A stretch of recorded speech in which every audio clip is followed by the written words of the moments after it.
there! We're going to be painting a primary color wheel today using just red, yellow, and blue.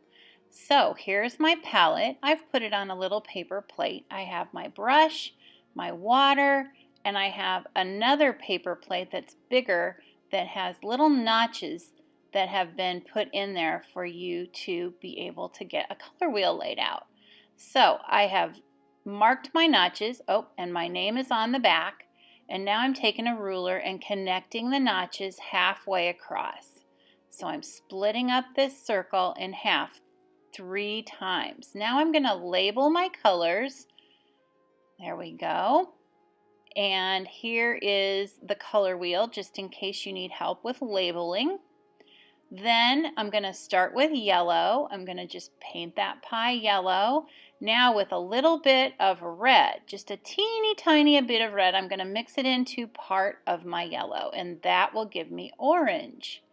Now I need to clean my brush, so I'm going to swishy swish it into the water. I'm going to test it on my paper to make sure my brush is clean. I'm putting blue on my paintbrush next, and then I'm going to take that leftover amount of blue, mix it into yellow, and that's going to give me my green. So there we go, painting the green on. And you guessed it, after I'm done with green, I'm going to need to clean my brush. Swishy swish, test it on my extra paper, make sure my brush is clean. Then I'm going to flip and dip into the yellow, the red, and then there we go, painting it red. Now I'm going to mix a little red and a little blue together, and it's going to make a violet or a purple. This is going to be a really dark color, and you're going to think it's just brown or black, but really it is purple, and you'll see it as you paint.